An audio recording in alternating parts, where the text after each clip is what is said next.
अस्सलामु अलैकुम वरहमतुल्लाहि वबरकातुहू। कैसे हैं आप सब लोग? उम्मीद है आप बिल्कुल खैरियत से होंगे। अल्लाह ताला आपकी तमाम परेशानी और बीमारियों को दुरुस्त फरमाए, आमीन अल्लाहुम्मा आमीन। तो जैसा कि मैंने आप लोगों को बताया था कि दीनियात में 5 सब्जेक्ट हैं, तो 2 सब्जेक्ट्स के सबक पहला और दूसरा मैं आपको बता चुकी हूँ। ये तीसरा सब्जेक्ट है अक़ाइद व मसाइल। तो जैसा कि मैं आपको अक़ाइद का मतलब बता ही चुकी हूँ, इंसान जिन दीनी बातों पर दिल से यकीन रखता है उसको अक़ाइद कहते हैं। तो अक़ाइद में ये 5 कलमे आ जाते हैं।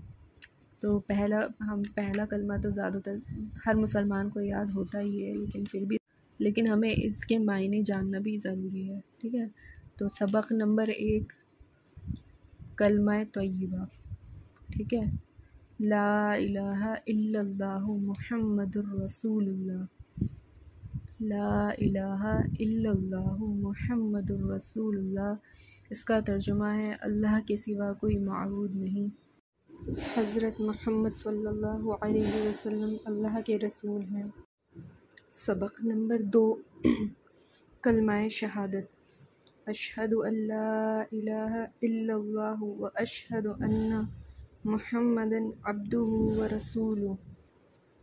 इसका तर्जुमा है मैं गवाही देती हूँ कि अल्लाह के सिवा कोई माबूद नहीं, और मैं गवाही देती हूँ कि हज़रत मोहम्मद सल्लल्लाहु अलैहि वसल्लम अल्लाह के बंदे और उसके रसूल हैं। अक़ाइद में बस अभी हम इतना ही याद करेंगे। अब आ जाते हैं हम मसाइल में। मसाइल का तारुफ़ करा देते हैं। यहाँ लिखा है दीन की वो बातें जिनमें अमल का तरीक़ा या उसका सही और गलत होना बताया जाए, उनको मसाइल कहते हैं। नमाज एक ख़ास अंदाज़ में अल्लाह के सामने अपनी बंदगी का इज़हार करने को नमाज कहते हैं। इसकी तरग़ीबी बात भी हम पढ़ लेते हैं। तरग़ीबी बात यानी इनकरेज टॉक्स, ठीक है। इसकी हदीस पढ़ लेते हैं। हदीस हज़रत अबू ज़र रज़ियल्लाहु ताला अन्हु कहते हैं कि रसूलुल्लाह सल्लल्लाहु अलैहि वसल्लम ने मुझसे फ़रमाया, अबू ज़र, अगर इल्म का एक मज़मून सीख लो, ख़्वाह उस वक्त और उस पर अमल हो या ना हो, जैसे पानी के होते हुए तयम्मुम के मसाइल सीखना, तो 1000 रकात नवाफिल पढ़ने से अफ़ज़ल है। अल्लाहु अकबर। देखिए अल्लाह ताला ने हमारे लिए कितनी ज़्यादा आसानी अता फ़रमाई।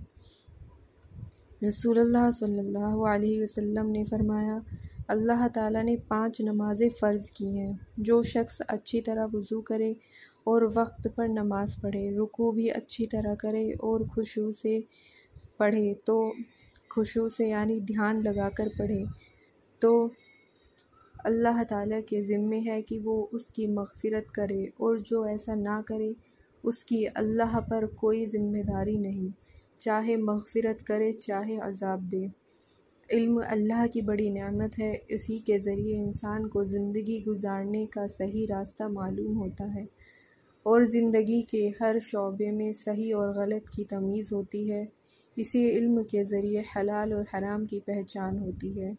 इसलिए हर मुसलमान पर उसका सीखना बहुत ज़रूरी है। दीन की सबसे अहम इबादत नमाज है। नमाज का दर्जा दीन में ऐसा है जैसा कि सर का दर्जा बदन में। नमाज में अल्लाह ताला ने दुनिया व आखिरत की कामयाबी के वादे रखे हैं, और नमाज़ पढ़ने पर अल्लाह अच्छी ज़िंदगी और रोज़ी में बरकत अता फ़रमाते हैं। नमाज हमारे नबी सल्लल्लाहु अलैहि वसल्लम की आँखों की ठंडक है। नमाज जन्नत की कुंजी है, और क़यामत के दिन सबसे पहले नमाज ही का हिसाब होगा। जिसकी नमाज़ सही निकलेगी उसके बाकी आमाल भी सही निकलेंगे, और जिसकी नमाज़ सही नहीं होगी उसके बाकी आमाल भी सही नहीं होंगे। लिहाजा नमाज सही तरीक़े पर सीखना, जानना, सही तरीक़े पर पढ़ना और उसका एहतमाम करना हर मुसलमान पर ज़रूरी है। देखिए मैं आपको मसाइल में दिखा देती हूँ मसाइल में क्या क्या है। वज़ू के फ़राइज़, वज़ू का मसनून तरीक़ा, नवाक़िज़ वज़ू यानी जिन चीज़ों से वज़ू टूटता है, वज़ू के मुतफ़र्रिक़ मसाइल, गुस्ल के फ़राइज़, गुस्ल का मसनून तरीक़ा, गुस्ल किन चीज़ों से फ़र्ज़ होता है, नमाज की तरकीब, कलिमात नमाज, तशहुद यानी अत्तहियात, दरूद शरीफ, दुआए मासूरा, नमाज के बाद की दुआ, नमाज का मसनून तरीक़ा, 5 नमाज़ें, नमाज के शराइत, नमाज के अरकान, नमाज के वाजिबात, सजदा सहू के मसाइल, नमाज के मुफसदात, औक़ात नमाज, वितर की नमाज, बीमार की नमाज, घर में मौत हो जाने का बयान, मैयत को नहलाने का मसनून तरीक़ा, मैयत को कफ़न देने का बयान, कफ़न पहनाने का मसनून तरीक़ा, क़ज़ा नमाज, तरावी की अहमियत, रोज़े के मसाइल, रोज़े के मुस्तहबात, रोज़े के मुफसदात, वो चीज़ें जिनसे रोज़ा नहीं टूटता, कफ़ारा कब वाजिब होता है, किन सूरतों में रोज़ा ना रखने की इजाज़त है, लिबास के अहकाम, हैज़ के मसाइल, हैज़ यानी जो हमें महीना आता है, हालत हैज़ के अहकाम, निफास के मसाइल, पर्दे के मसाइल, औरत के महरम रिश्तेदार, महरम व गैर महरम रिश्तेदार की पहचान नक्शा में, घर से बाहर निकलने की शर्तें। इंशाअल्लाह जैसे जैसे मैं पढ़ाती जाऊँगी वैसे वैसे आपको इन सब के मतलब भी समझाती जाऊँगी। अगर आपने मेरे चैनल को सब्सक्राइब नहीं किया है तो प्लीज़ सब्सक्राइब कर लें और ज़्यादा से ज़्यादा लोगों को शेयर भी करें और लाइक भी करें। अब इसमें आ जाता है सबक नंबर 1, मसाइल का सबक नंबर 1, वुज़ू के फ़राइज़। ठीक है, यानी वुज़ू में क्या क्या चीज़ें बहुत ज़रूरी हैं जिसके बग़ैर वुज़ू नहीं किया हो सकता। वुज़ू के 4 फ़र्ज़ हैं। नंबर 1, पेशानी के बालों से थोड़ी के नीचे तक और एक कान की लो से दूसरी कान की लो तक पूरा चेहरा धोना। पेशानी के बाल यानी जहाँ से सर से हमारे बाल शुरू होते हैं माथे के ऊपर से, वहाँ से पेशानी के बालों से थोड़ी के नीचे तक यानी पूरे गर्दन तक अच्छी तरह हमें अपना मुँह धोना है। और एक कान की लो से दूसरे कान की लो तक, कान की लो आप समझते ही होंगे, अच्छे से कानों की तरफ से मुँह धोना, कान की लो तक पूरा चेहरा धोना। नंबर 2, दोनों हाथ कोहनियों समेत धोना यानी कोहनियों तक धोना। नंबर 3, चौथाई सर का मसा करना यानी आधे सर का मसा करना। नंबर 4, दोनों पाँव टखनों समेत धोना। ठीक है, अब इसके ये सवालात कुछ आ जाते हैं। वुज़ू में कितने फ़राइज़ हैं? तो इसका जवाब ये रहा, यहीं पर वुज़ू में 4 फ़राइज़ हैं। दूसरा सवाल है वुज़ू के फ़राइज़ सुनाइए।